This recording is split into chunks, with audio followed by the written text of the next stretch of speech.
Salam rahmatullahi wa barakatuh. Barakallahu fikum, cheikh, pour ce cours. Donc, avant de commencer les questions, juste, cheikh, on m'a demandé de vous dire que vous aviez une chose à rappeler concernant la prière. Ahsantum, barakallahu fikum. Par rapport à la prière, c'est que la fois passée, ou bien le cours d'après, je ne me rappelle plus, quand j'ai parlé, j'ai dit que pendant les questions-réponses, que c'était possible pour celui qui ne peut pas prier du tout. Et le moindre mal, c'est de regrouper entre les salats. J'avais dit, il regroupe entre Dhuhr et Asr, et Maghrib et Isha. Ensuite, quelqu'un m'a dit que certains ont compris que, donc, il ne prie pas toute la journée, et quand il vient à la maison de la nuit, quand c'est pour rattraper, il va grouper. Donc, il va prier Dhuhr et Asr, ensuite il arrête, ensuite il groupe Maghrib et Isha. Ils m'ont dit que certains ont compris comme ça. Même si on m'a dit que la plupart n'ont pas compris comme ça. La plupart n'ont compris la vraie compréhension. C'est quoi? C'est que, quand on groupe, quand on est à l'école, je sais pas, il n'y a pas moyen de prier chaque prière, il dit que le moindre mal, il va prier Dhuhr avec Asr. Et ensuite, je ne sais pas s'il reste jusqu'à 20h ou là, quand c'est le Maghrib, il prie aussi Maghrib et Isha.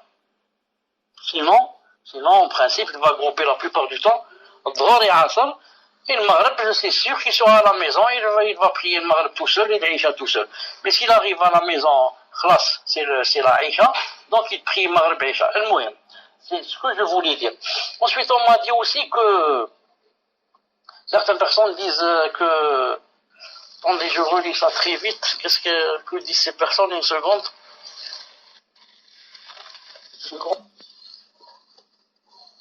On dit aussi... Et on dit qu'on ne peut pas regrouper Dhuhr et Asr à l'heure du Asr. Car Dhuhr est sorti de son heure. Cette personne. Elle a dit on ne peut pas regrouper Dhuhr et Asr à l'heure du Asr. Car Dhuhr est sorti de son heure. Je dis à cette personne miskine, c'est vraiment ce miskine-là qui dit n'importe quoi, cette personne, et Allah Ta'ala lui ouvre la porte de la science. Parce qu'elle parle avec Dieu, et sans le vouloir, elle fait des grands péchés. Car parler sans science, ça rentre dans les grands péchés, et ça égare les gens. Alors, celui qui va écouter cette personne, il va dire il va dire donc je vais prendre son avis, il va se tromper. Au contraire, pourquoi c'est fait le regroupement? C'est fait pour ou bien regrouper à l'avance, ou bien regrouper à la fin. C'est-à-dire, ou bien, regardez, il faut apprendre la règle. Par exemple, c'est le moment du Dhuhr. Supposons que le Dhuhr soit à 13h, c'est une supposition. Le Dhuhr c'est à 13h. Maintenant, il est 13h, donc c'est Salat al-Dhuhr. Ça, je vais prier Dhuhr, et quand je termine, je prie aussi Asr. C'est ça le regroupement. J'avance le Asr. Pourquoi? Parce que si je ne prie pas maintenant le Asr, quand je vais aller chez moi, ce sera 18h. Ça, c'est le Maghrib. Donc, j'avance le Asr avec le Dhuhr.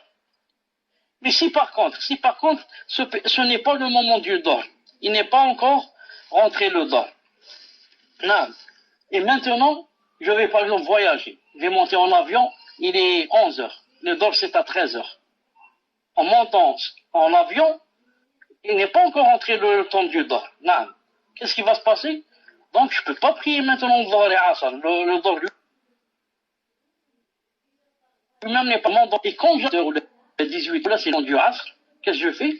Je groupe Dhuhr avec Asr. Je prie Dhuhr et je prie Asr avec lui. Pourquoi? Qu'est-ce que je fais? J'ai retardé le Dhuhr, parce que c'est le moment de prier le Dhuhr. Je l'ai retardé, je l'ai prié avec le Asr. Mais si par contre le moment de Dhuhr est rentré, je fais le contraire. J'avance le Asr. Donc, pour regrouper, des fois, je fais Dhuhr Asr et j'avance le Asr, et des fois, c'est pas le moment du Dhuhr, donc qu'est-ce que je fais? Je retarde le Dhuhr et je le fais avec le Asr, quand c'est le moment du Asr. Donc c'est comme ça, donc cette personne s'est vraiment trompée. Et elle dit aussi, cette personne dit que on ne peut pas regrouper tous les jours. Pas d'eau. C'est quoi la solution si je ne regroupe pas? Donc, si d'après la personne, donc, le soir, à 20h, je vais prier toutes les prières. Et là, c'est très grave. Hein. Celui qui a regroupé au moins, il a regroupé yani, 2 salats à l'heure de la première. Hein. Mais celui qui ne regroupe pas du tout, ça veut dire yani, il va prier la nuit toutes les prières. Et c'est plus grave que ce qui a regroupé. Wallahu ta'ala alam. Et bien sûr, celui qui peut prier, yani, par exemple, assis, en son heure, chaque prière en son heure, c'est mieux que celui qui regroupe. C'est mieux que celui qui regroupe. Mais des fois, même assis, il n'y a pas peut-être l'occasion. Je ne sais pas comment vous vivez là-bas, je ne sais pas comment ça se passe à l'école, je ne sais pas à l'école. Par exemple, là, moi je vous donne un exemple. Si j'étais par exemple à votre place, je sais que dans toutes les écoles du monde, et dans tous les lycées, dans tous les établissements, il y a ce qu'on appelle la récréation. Je suis sûr qu'il y a. Donc, la récréation, c'est peut-être à 15 heures, peut-être à 16 heures, peut-être je ne sais pas quelle heure. Au moins, je prie pendant la récréation, c'est prier. Alors là, j'ai l'occasion de prier assis. Ne me dites pas que le surveillant va me surveiller, qu'est-ce que je suis en train de faire quand je suis assis. Quand je suis assis ou assise, il ne sait pas que je suis en train de prier. Assis dans un banc, parmi des centaines d'élèves, il ne peut pas voir que je suis en train de prier assis seulement avec ma tête. Et ceux qui sont autour de moi savent, je leur dis, yani, aidez-moi juste le temps que je prie, yani, m'assois. Je pense que c'est facile, seulement avec des hochements de la tête.